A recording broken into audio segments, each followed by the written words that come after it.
loud. All right. So, hello, everybody. Welcome to our weekly Aquatics Q A talk. We're answering questions from the group or anything about aquatics. If you're watching this live on our Facebook page, you can go to aquaticstalk.com to learn more, or just jump onto any of our events to join in the conversation. We shared a link out for Q&A. So I have that available. It's been shared all over, and I'm just going to go through those questions for Q&A. We'll keep it to a tight hour here. So I'm going to just go ahead and jump into the first question that I have. We're going to... So this one came from me because I got to submit it. What professional development are you interested in this year? Certs, conferences, cohort programs, anything like that? So I'm going to turn it over to you guys. Thoughts? This year I'm getting my LGIT after years and years of needing to get it. So I'll be doing that in December. Nice. Where do you get to go do that at? Provo, Utah. Nice. If you want some, when you start getting closer, you can message me and I'll give you some tips and tricks for that one. Okay. Anybody else got anything they're looking forward to for professional development this year? I am registered for the CPRP. CPRP. Nice. Mm-hmm. Yep. I submitted my application to NRPA for that and paid the fee. And so I will be starting the studying process to be able to take that exam. The second one that I've been working on, but it's been really slow going, is the AQP Pro from Association of Aquatics Professionals. So that little designation, also kind of have submitted and signed up for it, but you're all gonna laugh. There was a problem uploading my LGI certificate from Red Cross to my computer to then submit to the AQP site to get the next, because you have to go in order on that one. So you have to submit a resume and then do the certifications to prove that you qualify to do the AQP. And I think, Joe, you've started that, and you're more in it than I am at this point for that. So I'll let you talk more about that. But those are the two that I'm focusing on. And then there is some, maybe, if I had all the time in the world, which I don't, the WSIT, getting that back through Red Cross. So those are my... Nice. Yeah, I'm working on that AQP cert. It kind of went on the back burner when some of the stuff started going crazy. I kind of misread it. I didn't think I needed to have as many CEUs as I thought it required. So I've got a few more that I've got to knock out, but I think I can probably get them. Maybe I should refocus on trying to get that done by the end of the year. Any other professional development questions from anyone else or thoughts? All right, seeing none, I'm going to jump over to our next question, which is, this is one that Kyle and I were talking about right before. Isaac asks if anyone else walks laps while guarding. He shared that he got 13,940 steps in the first 3 hours of a 7-hour shift. Oh my God. And I'm just going to say that I'm guilty of that also. I do not sit still well, and it kind of freaks some people out when they first see me. They're like, he does not stop moving. But I think that comes from solo guarding so many small pools for so long. Yeah. Yeah. Mm-hmm. Mm-hmm. Yep. Anybody else pace while they guard? Not only do I pace, I don't want to say we had contests, but through some of the tracking devices, or if we have the cameras, we would have guards come up and brag about, did you know I walked 4 miles today? And they would compete versus the custodial staff, or would compete against the housekeeping staff who were going to all the guard. Anyway, so it was never a competition. So I want to be clear there, but it became a very competitive game because everybody could get reports on their trackers or with the camera eye on how much they paced. So to your point, Joe, those who weren't walking a lot, maybe on a lazy river or whatever, and as long as they can get away with it, it was safe and all that, they would walk more because they would see other departments. Like anyway, it's so sidebar, but that's crazy that walking became a thing, and it did. Yeah, I've had staff compete as well, where they got a long shift together and they're like, hey, let's see who can beat who. Do you know who always won? The caddies. Golf crew, because we were some of the places had outdoor rec, but nobody could beat the caddies. And we found out, true story, that they cheated because they'd go after and chase down balls after their games. So anyway, clearly cheating. Yeah, clearly cheating. We can't beat pool people. Yeah, but yeah. I love it. I mean, as long as the lifeguard is actively watching the water, I don't care if they walk. And I have one specifically who does have ADHD, and it helps him focus more to be moving and walking. He just can't sit still. And so I know he's watching the water. I do a combination. I walk and I sit, and then I stand and I walk the other way. But definitely I've had a few guards that do that. Building off of that, through a lot of the trainings that I've been involved with. So I used to twirl my whistle, right? I use Ellis and we don't. So Melissa, what we've allowed staff to do is twirl your whistle, right? As long as it's every 10 seconds. I twirl my whistle. Who cares? Right, but I'm referencing ADHD, ADD, all the things I know, that I we know. got our hand slapped for. Yes, and then you're not supposed to twirl the whistle. And it's helping them be stronger and more attention. Anyway, it's a total sidebar. When you said that, it tricked my mind. Like, I've been in this so long where the thing that I got my hand slapped for is like, okay, now if you need that, I'd rather than be a popper in your hand, go for it. Right. Like it's anyway. Yeah. If it helps you focus and you can do your job, why not? Let's break that down. Because the image of a professional lifeguard, doesn't have to be somebody sitting in the chair. Like my pool deck is so hot. There's no way I could sit there for a 15-minute rotation. I would be asleep. I know myself. You got to get up and walk. But I twirl the whistle. It's an old habit. Like I said, sidebar, but it kind of pictured me, in the chair 25 years ago getting yelled at. Yeah. I don't buy into the can't twirl the whistles and stuff like that. Right, it's like if that's what you're picking at, like exactly. We got bigger problems. Exactly. Anyway. All right. Next question. This one's actually kind of I might be we'll see if I'm a counter argument to this one. Steve shared this sign on the group this week that said, the lifeguards on duty are the absolute authority on deck, no questions asked. And I wanted to get the group's thoughts on that sign. I kind of loved it. Yeah. It was kind of fun. I mean, I don't feel the need to post it at my pool. But I don't know. If you want to post it at your pool, I don't know. I don't have a problem with it. I think the tag on of no questions asked is a little too far, in my opinion. Mm-hmm. Yeah, I definitely think that I have a rule sign that I think it's my last rules. Basically, it says that lifeguards directives are final say or something like that. But the whole no questions asked, I got the impression that like my guards have free will to just make whatever rules they want and nobody can say otherwise. So I understand where he's coming from that. And yes, I support the idea of the staff having that authority, but members should have the ability to bring it to me if they disagree with something. So questions to management. If he just changed one word or took no out and said questions to management or something like that, to your point, Kyle, Perfect. like I could go either way on this, but I think we're all, maybe I don't want to say all of us, but that was a harsh line of the no, right?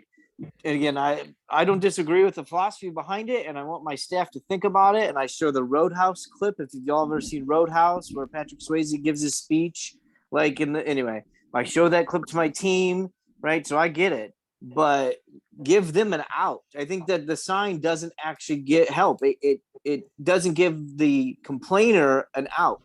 Right. Right. It just tells them, well, I'm gonna come to you because it told me not to. Anyway. Yeah, But no, I think it came across a little harsh. I was like, yes, we're responsible for people's safety. We need to make sure that we're enforcing it. But then I also think about, when we have large operations, there's always room for improvement of teaching guards and training staff that like, yeah, you said the wrong thing, dingus. Like you the lifeguard was just slightly off base, and I think it should be there should definitely be some respect, and the guards need that backing from management, but I think there's ways to do it without coming across that way in 2022. right. I They could don't even think that. Yeah, go ahead. I was gonna say they could even take the statement about no questions, whatever it said, and put questions, question mark, and put a fake phone number up. Anything that tells the guards through the sign that we've got your back. Right. Yeah. Just to get them off of they're upset. Don't send them back to the guard. And I think that all that last statement does is give them no pathway out. I did this when I was at a smaller facility, when I was the, overall executive at the facility. Is I put a sign up at the front desk that said, if you have any concerns about any of our staff or questions, here's my cell phone number. And it was my cell phone number. Again, being a smaller town, 3/4 of the town has your cell phone number anyways. Yeah. But it just put it there, and I'd get somebody call it like once a year where they'd be like, I'm just so, your staff here or so. And I was just like, oh, well, tell me what, talk to me about what's going on. Or they'd leave a message. They'd leave an angry message, and then I call them back an hour later, and they're like, oh, this actually was your number? Like, bingo. yeah. If I could double down on that, and a lot of small towns, just the fact that you put your cell phone on there will cause people not to call. Oh, they care that much? Cool. Yeah. I'll let it go. I'm not going to bother them at home at 6 o'clock at night. Like that again is an out, and it calms the upset customer. And it lets them know we have their back. Yeah. Right. We have the staff's back. Right. And if you can talk to me about it, and I'll probably tell you, no, the staff are doing what they're told to do. Right. Yeah. While they're in front of the staff yelling at you. Yeah. Right. Yeah. So, all right. Any other thoughts on that? All right. The next question, again, I've got some swim lesson questions in there too, so we're gonna jump through these. But the next question was, Meryl asks about lifeguard rotation schedules, talking about different situations with breaks and whatnot, and how do you keep everyone on track and rotations moving on time? So I've got a few thoughts on this, but I want to turn it over to everyone else first. I can speak to not necessarily my facility, but in a camp setting, because I did that for years as well. And what we do at YMCA Camp Classen is we just rotate on the 15th, just every 15. And so if somebody's late for their shift, everybody else's stuff is staggered and everybody else knows it and kind of calls that person out. So there's like staff accountability in the sense that they're going, look, I'm late going on my break because you were late coming in on the next round of the shift. And so that it took us a little bit to get that one to be more smooth and to get them to communicate and hold each other accountable in that way. But once it was in place, it's a solid system. Like it seems to work really well at the camp. Here we have a 15-minute overlap in schedule. So if you're a little bit late, it's not the end of the world, and that goal with the 15-minute overlap is to give you time to either finish your cleaning duties or, check the pool chemicals and stuff before you go on to your duty. So we play with that a little bit. Mm-hmm. Yeah, the staff accountability is definitely something that I've done at my facility, where we have more of a team atmosphere, team dynamic, where it's like, hey, you're letting your team member down. They're not getting their break because you didn't start your rotation on time. That plays into it. I also implemented a kind of if you're on time, you're late policy. So we do it 2 minutes before. So this goes for my swim lessons too. I say, instructors, you need to be in the water, ready to teach 2 minutes before your swim lessons start. So parents can see you, visually know that you're ready to go. And I do the same thing with the guards. You need to start that rotation 2 minutes before you're supposed to be out there, so that the rotation, hopefully by the time the rotation goes through, that other guard coming off is getting their break, their full break. So those are two aspects that I've done it to help facilitate a on-time schedule rotation. Part of some of the things I've done over the years is just like how we do our in-service drills. I'll do a rotation drill at the beginning of the summer where the last spot will have a stopwatch, and they will show all the previous spots from the minute go, how long it actually takes you to walk to 1 to 2 to 3 to 4. And the beginning walker doesn't ever realize it. So at the beginning of the summer, they go through the exercise. If it takes you 18 seconds to B, 35 seconds to C, a minute and a half to D, plus you talk for 3 seconds, plus you do your underground scan, plus you pick up a piece of garbage. So that person with the stopwatch actually gets to show before the summer even starts. So hey guys, it's 4.5 minutes. So whether it's a 2-minute warning or 4-minute warning, we kind of, again, it took years to figure this trick, but we set it up front. So whether it's staff accountability, whether it's a minute warning, we all know it takes 4.5 minutes to do this rotation. And then we build out from there. Again, it took years to understand going all the way back to that, but that's been very helpful. And we treat it like a drill. So people take it seriously as opposed to, I'll just walk slow or I'll walk fast. But in our orientation and our training, we set it up like it's a CPR drill. Nice. And the person sitting in that last chair loves holding the stopwatch because it's usually somebody that's been in that chair 2 or 3 years and 2 or 3 summers that gets to go, hey, rookies, guess what? Anyway, that's a cool. So we always let somebody who's been in the position for a while sit in that chair and watch everybody fumble over themselves in Memorial Day weekend. Anyway, so, but yeah. I like that. I know that, like our summer rotation, I think we have like 14 stands.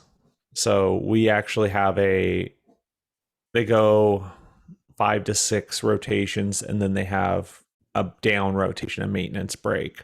So there's actually 2 different rotations starting at the same time, because otherwise there would be too much time it would take too long to get through the entire rotation. Right. And it's a matter of accountability and communication.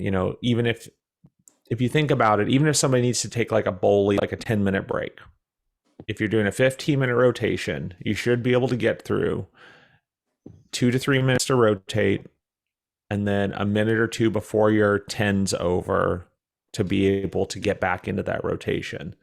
But it takes accountability, and it takes really just like empowering people to like, no, you've got to move on these. We don't have a lot of time during these open rec swims and busy times when there's just so much going on. If they're packing their fanny pack, that costs 10 seconds. And again, I'm getting very soapboxy here, but if you're getting your lip gloss or you're putting on your shoes, or everything costs 30 seconds to the guard waiting to have their lunch. And so again, reverse engineering everything to your point, Joe, of helping the staff understand you're not ready until you're actually walking out with everything in tow. And if you're spending time doing that, then your brain's not ready either. So by the time you got on the chair, you're still fumbling for your lotion. And anyway, it's a whole, but yeah, sorry. Yeah. I think the only thing that jumps to my mind too is you have to be careful about how much that expectation you put to be ready before they start, because they're starting to see, it hasn't came in the aquatics industry, but like in retail where they have mandatory checkout processes. And while they're waiting in line, agencies tried to not pay them for that pre-checkout because they're off the clock, they're not performing, so they have to wait in line for security to check their bags to make sure that they didn't steal anything, and that was determined that had to be paid time. Sure. So you kind of have to be a little careful not to put like, oh, you have to be this ready to go, and and that's where it's, Well, I guess it's I'm getting, more referencing while you're on shift when you're Yeah, in exactly. the core of it. Yeah, good point. I don't mean 20 minutes in the parking lot, but yeah. But Yeah. when you're in the heart of it and you're Oh, on yeah. duty, if you're dilly-dallying around, you're costing your teammate at the end. Does any of you guys use the paper like shift rotation logs where you're logging the times of the shift rotations? No. I know that was a big one that the Star Guard program was encouraging, was you have to log every time that last rotation happens and who was doing it, so it's able to keep track of who was on stand at what time. That sucks. Yeah, that would It- The suck. paperwork, like, no, thank you. it's Well, it's I not just- bad. yeah, okay.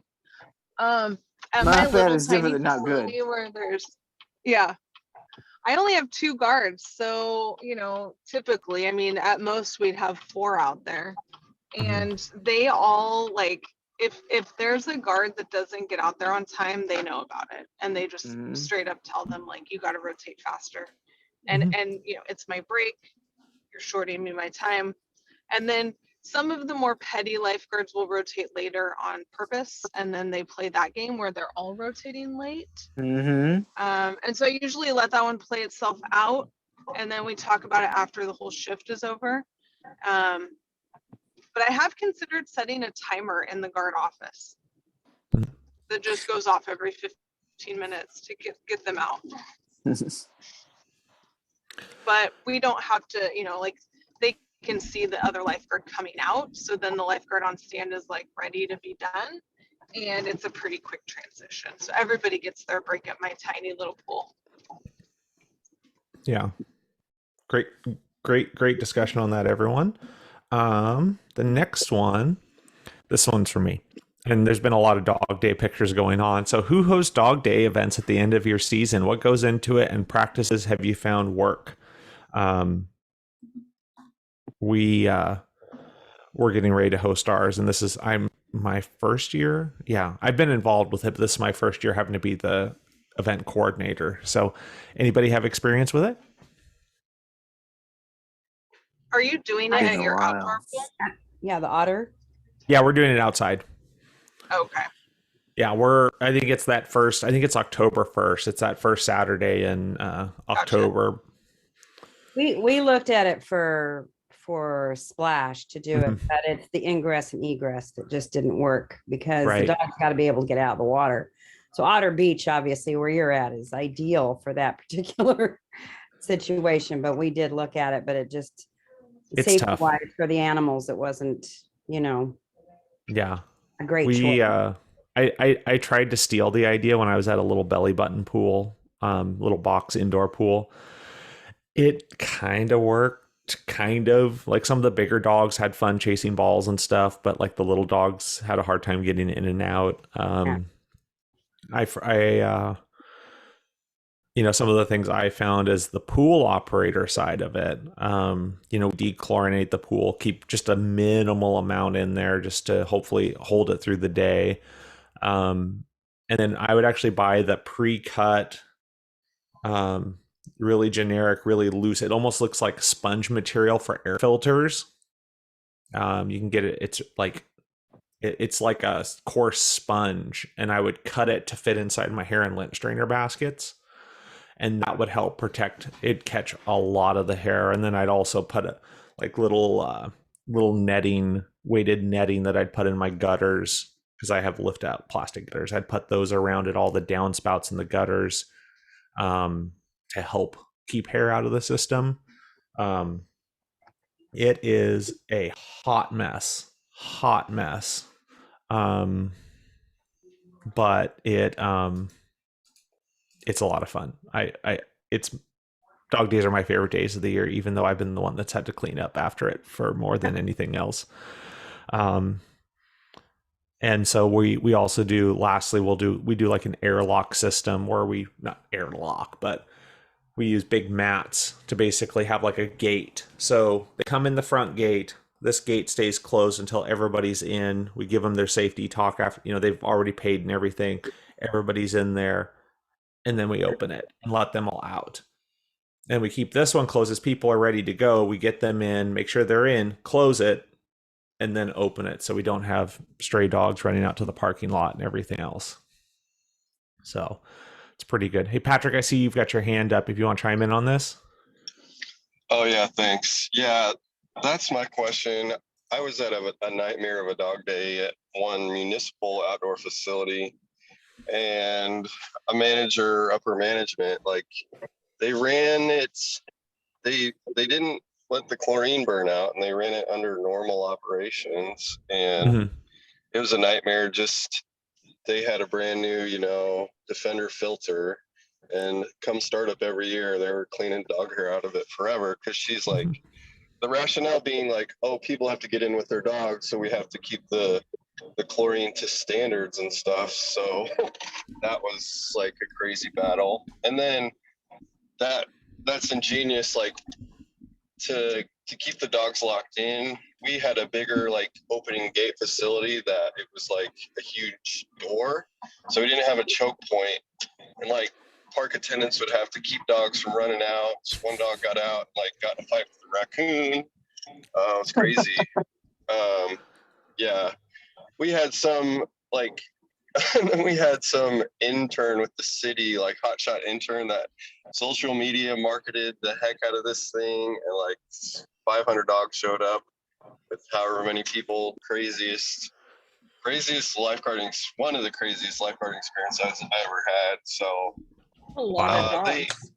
yeah, so many dogs. And so that one got away from us, and management was kind of like, hey, it's crazy. We just have to deal with the crazy. That kind of drove me crazy. But yeah, so, and like being able to drain the waste is so important, but it was a weird setup where they couldn't do that. I forget the full backstory, but dog days, yeah, crazy. Yeah, and then the other thing that we've done, and again, I was picking the brains of anybody else if anybody had good ideas, but we have 3 different time slots people sign up for. So it spreads it out. They get it like an hour, a little over an hour in between, and then we go through and clean up the deck. We have extra people on duty to just go around clean up dog messes. It's a big mess everywhere, and we don't allow people to get in the pool with their animals. So Go ahead. Go ahead, Christine. A fun thing, different animal, but what River Road Park does at the end of their season with their wading pool outside is they do, I think it's either at the end of the summer or they do it in the spring, but they bring in fish, and it's a fishing derby for little kids. And it's before, I think it's the spring, before they get things rolling, and the fish is fine in that water. So, it's a different way to promote the pool, and kind of, but not the mess that you have with the dog stuff. I think I heard some rumors that they did the fishing derby at my pool several years ago, but like we got like a weird spring heat spell that heated up the water, because it's a really big surface area pool with not a lot of depth. And it killed a lot of the fish before the fishing derby. There's like dead fish everywhere, and the birds were swarming because sounds like it was a hot mess. So, Melissa, did you have any other thoughts on that one? I heard you start talking. I ran one time at an outdoor pool before we closed for the season, but I shut everything off and everything was down. So like the filter was not running, the pump was not on. It was just basically like a bathtub for the dogs. And anyway, that's a different story with that pool and how they were running like the internal organizations. There was nobody actually as a CPO on that staff at that pool, so backwashing was not done. And that's just a different thing that we can discuss one of these days, about upkeep of a pool. But I digress. So that we just, free for all. Dogs jumped off the diving board, lived their best life. Couple went down a slide. The dog owners, the dog parents that came in absolutely loved it. but it definitely, you got to have it well thought out. Not opposed to it. There is a stigma against the dogs in the pool where people are like, I will never swim in your pool if you have dogs in there. So you have to mitigate some of that on the front end before you even host an event like that. I would definitely say copy from what other people have done if you're going to do one of your own, and learn from everyone else's mistakes. Yeah. Yeah, we want to be resources for people, so that's why we don't want national tragedies of dogs getting injured because of a dog day event. So, all right, we actually had a couple questions from others in the group, so I want to highlight those since they came in. Question was, how do you keep guards from immediately hopping on their phones when they rotate off the guard chair? So this is one where I think it comes to communication and kind of how you set up your facility. Do you allow them to have their phones in their down area? Are they where whether it's bubbles or fish bowls or wherever they're rotating through, do you let them have their personal phones out at those places? I think it's also just clear communications and expectations that, if you're on break, you can be on your phone, but there's a difference between a surveillance break and a break. In a break, you can go to the break area and use your phone. So, thoughts? Our facility is low use enough that, like right now, my guard's sitting out there on his phone. He's already got all his cleaning done. We have a cleaning checklist that they check off all of the things that they have to do per shift. And if he's already got all his stuff done, and as long as he is attentive whenever a patron walks through the door, I don't have a problem with them sitting on their phones, listening to music, watching YouTube, etc., because they've already done all that's within their duties. Like, now I could come up with extra stuff for them to do, but I also don't want to burn them out and constantly be finding little things for them to do. So for the most part, as long as they're like, oh, hi, how you doing today? Like putting down the phone and actively engaging with the patron, we don't have a problem with it. I'm little like you, Chelsea. I mean, I've got on a normal day 2 lifeguards, a front desk staff, and myself usually here, and then maybe another 1 or 2 employees running the kids club.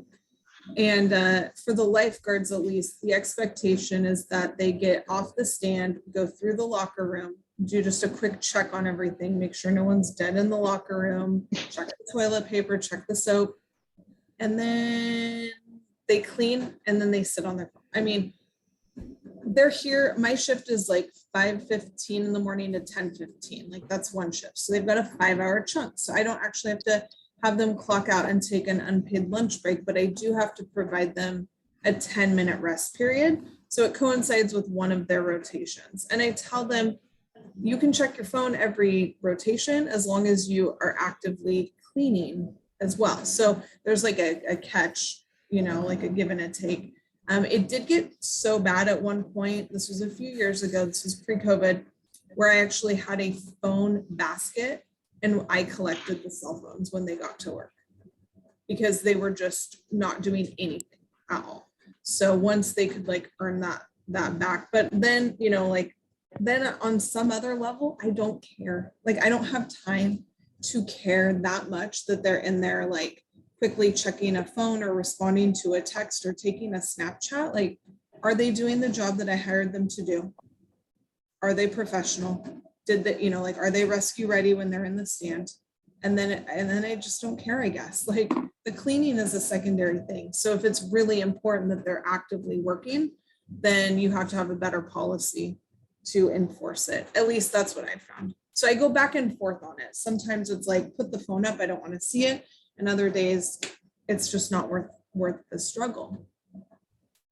Well, and I know some people really are very big on, you can't have your phone with you on the stand at all, because we've seen those rescue scenarios where the lifeguard was full on texting in the middle of everything, etc. Yeah, and I think we'd all agree, no go. But I actually encourage them to keep I have little baskets next to the lifeguard stand. It's attached to the lifeguard stand so they can hold their water cup and things in there. We keep a walkie-talkie there. They keep a tally counter there so they can click as people are coming in. Yeah. And then they also keep their phones there, because if we get a text alert or an alert that says, hey, there's lightning in the area, that's the quickest way we're going to find out about it. And so Yeah. I'd rather they have their phone nearby for that, so that they can quickly do that. But that's the only real exception within that rule. You know what I Mhm. mean? Like, Sure. It's fascinating because I tend to default to, I don't like, it's like we make these rules because somebody was not very Mhm. smart, Yeah. but at the same time we also trust these staff to respond in an emergency. So there's like this balancing act of setting them up for success and setting high standards and having good oversight and accountability, but also like, yeah, it's a lot to manage. But I think that's just kind of the direction we're going, especially with bigger staffs, is it's going to take more work to manage them, and we have to be more in tune versus, I think at the smaller facilities, yeah, you can be more relaxed about it. Mhm. well, I I also tend, try to think, go I ahead. also try to think through a little bit of, I mean, I'm 40.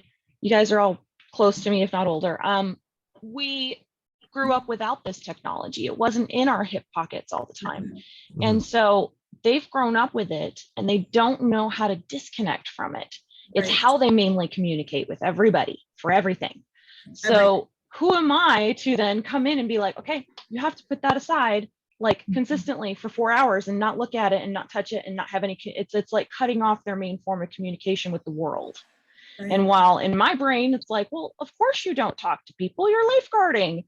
Yeah. You have to work within that and figure out how to set them up for success within that, because this is what's coming down the line. This is the new technology. We all Well, have Apple Watches now, so I we was can just very gonna quickly bring answer a that up. text message. Yeah, Yeah. we can't even have the phone conversation without having the Apple Watch conversation or the Garmin or whatever smartwatch you have, because I could have a guard leave. I could be on the stand and I have my Apple Watch and my phone is sitting in here in my office, but I'm Yeah. 10 feet out the door and I can still take calls and get texts. And I look at it like, do I need to respond to this? Okay, I don't. Like, and so there is, I mean, you're right. I'm 38. When I went to work at 16, if my mom needed me, she called the pool.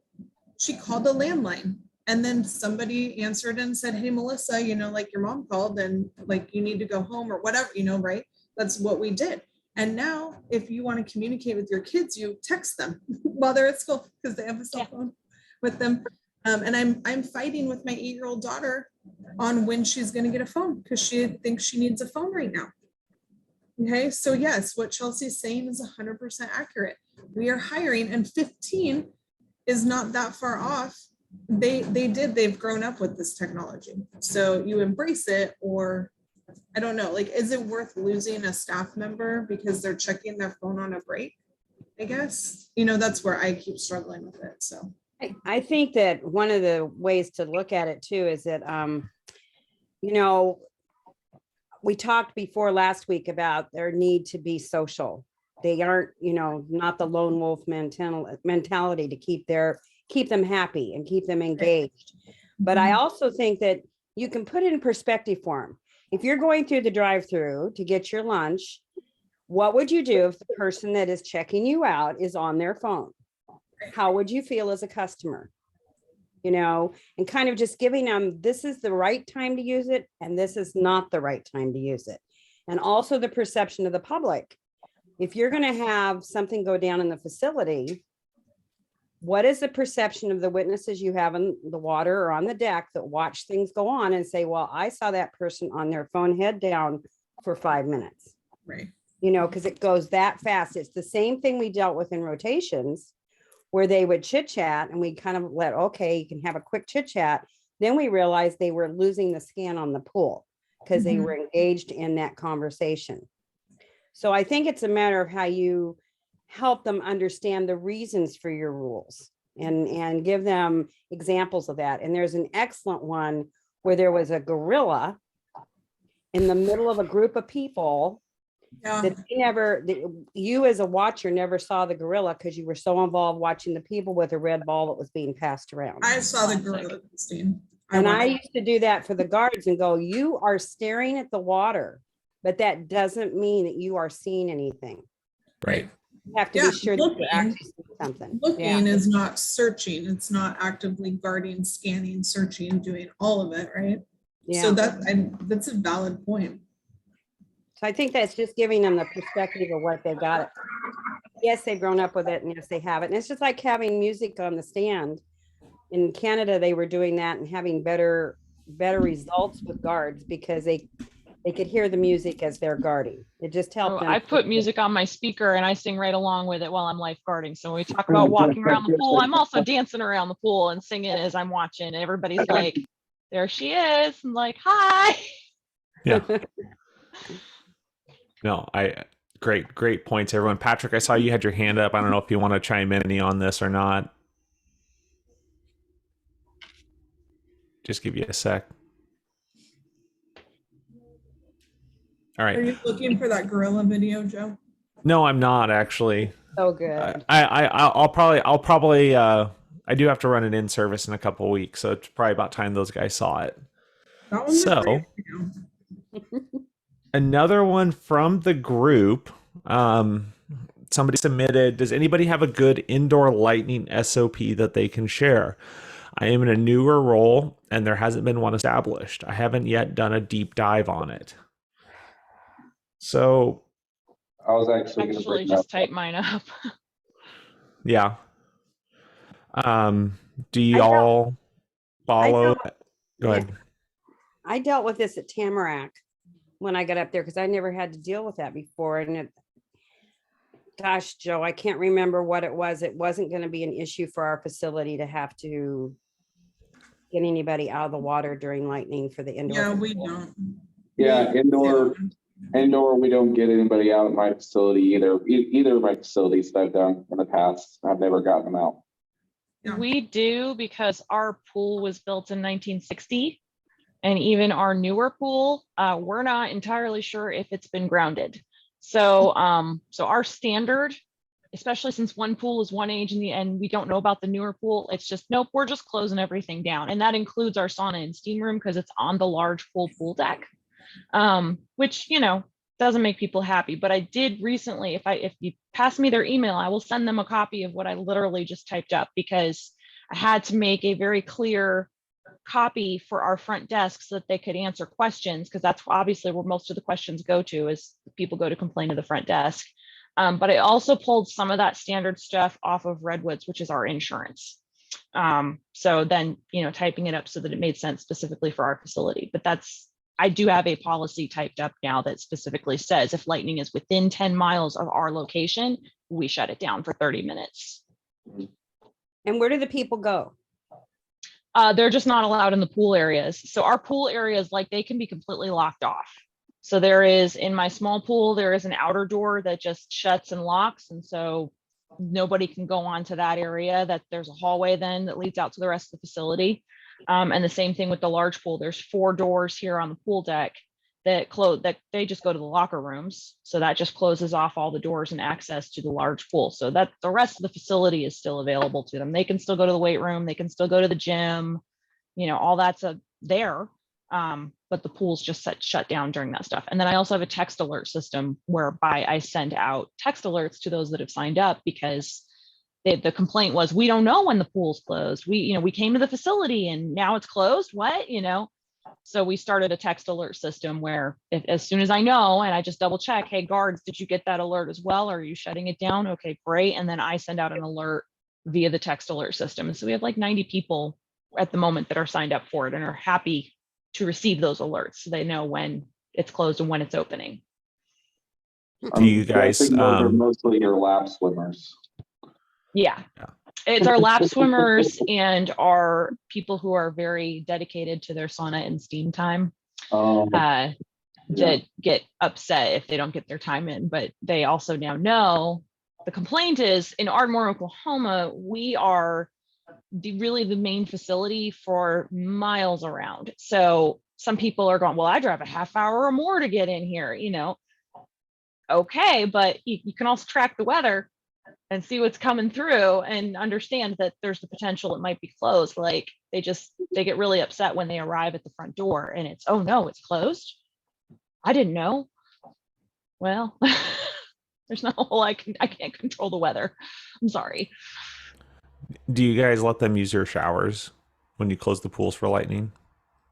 They're on a separate system, I believe. And I was never told.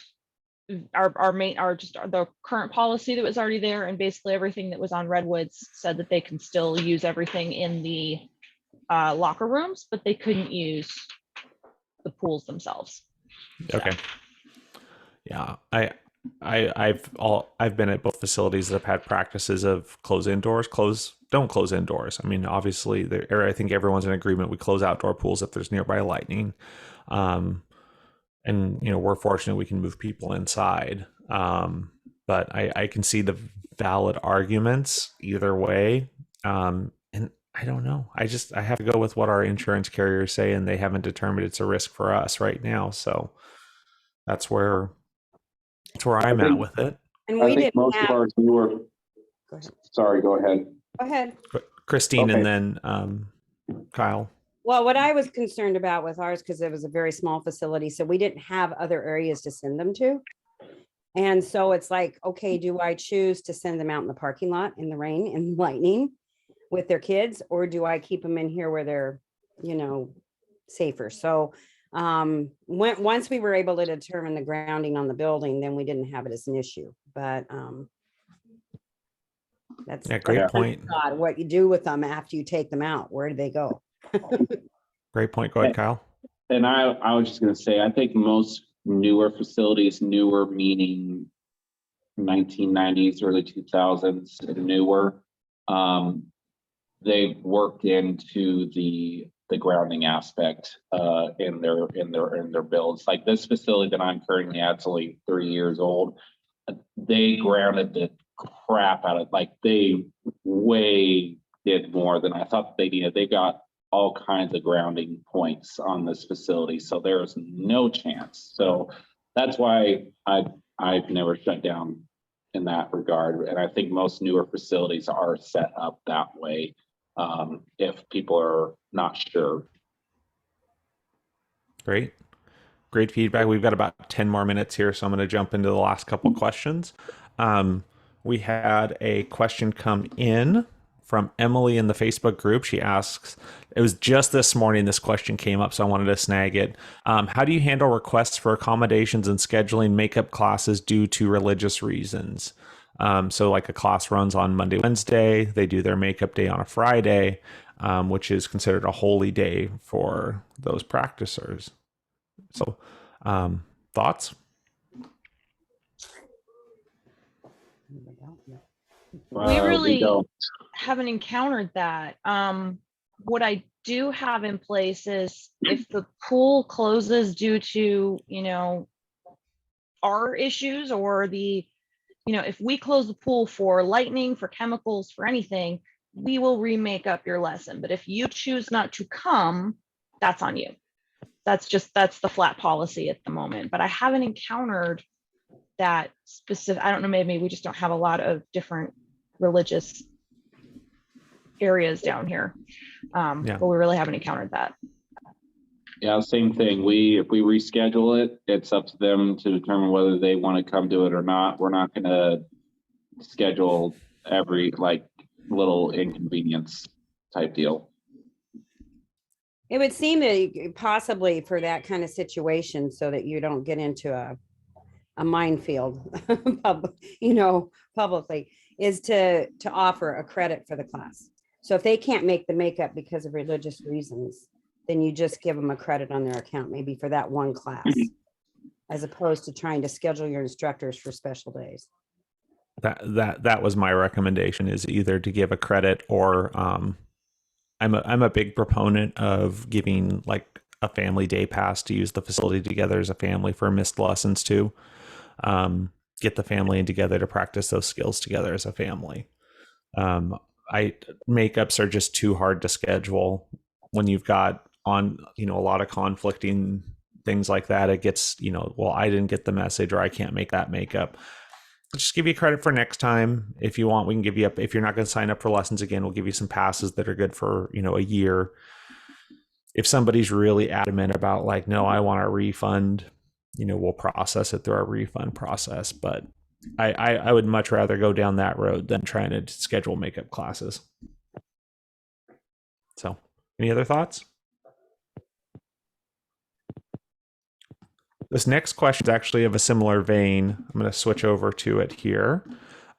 Sydney asked in the group, about different ways to split up and organize swimming lesson session days, 1 day a week, 2 days a week. Do you have any enrollment problems or difficulties with it? I do 2 a day. I have two sessions, 2 days. So I have a Monday, Wednesday with 3 different sessions, and a Tuesday, Thursday with 3 different sessions. That's how mine's structured, and they run for 4 weeks. So it's an 8 lesson system. So I try to do it month to month. Mm-hmm.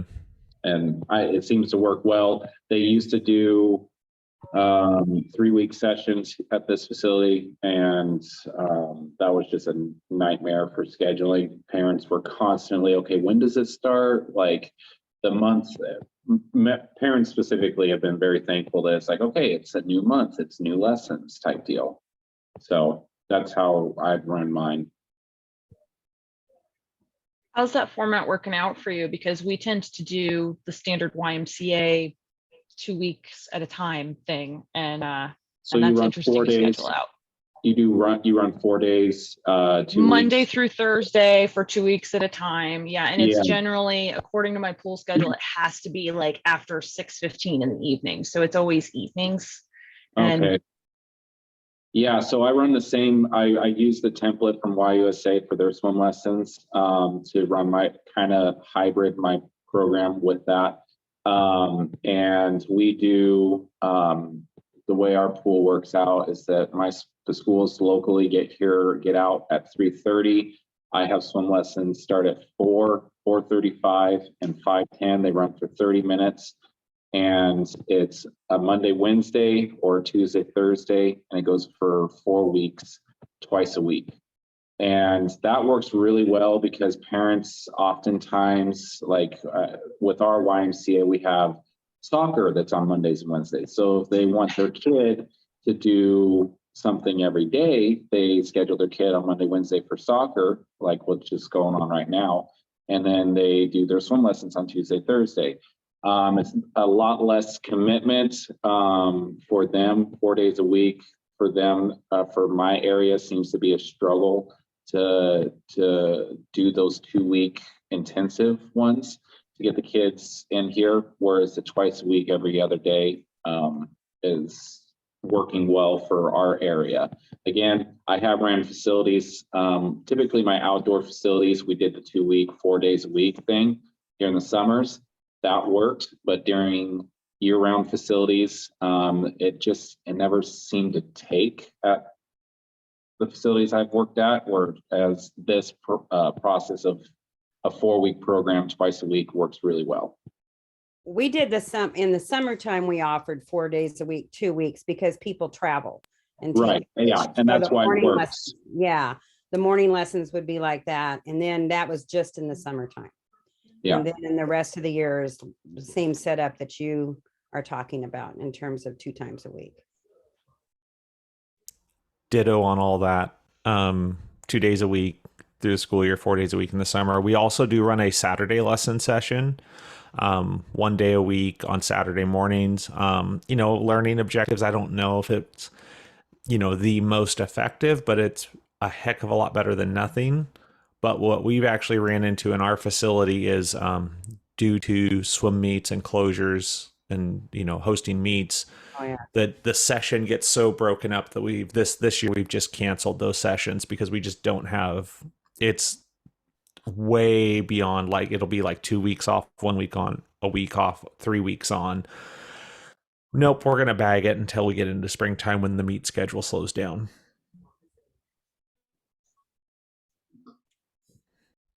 So, got time for one more question, which is kind of I'll be curious to see what the group has to say about that. Stormy asked in the group about orientation in service for parents of staff. And does anybody do this? Oh my goodness. I've had to have a couple talks with parents individually. Some of those more helicopter type parents, but no. I'm really lucky. I work at a super small facility, and I would say like 9 out of 10 of my hires, I already know the parents from being here or being on swim team and just have a direct link. Like they'll text me or they'll swing in and ask, and I'll let them know early on that I'm hiring their child and not them. And if something like unsafe has happened, whatever, I will let them know. But otherwise, we're not going to talk about their child, and their child's going to report to me. And it's worked pretty well. But I'm really lucky. Small town, small staff. Yeah, I don't want to, you know, I'll give generalities to parents, but really it's driving back to like, this is their job and we're trying to help them develop and grow into an adult themselves.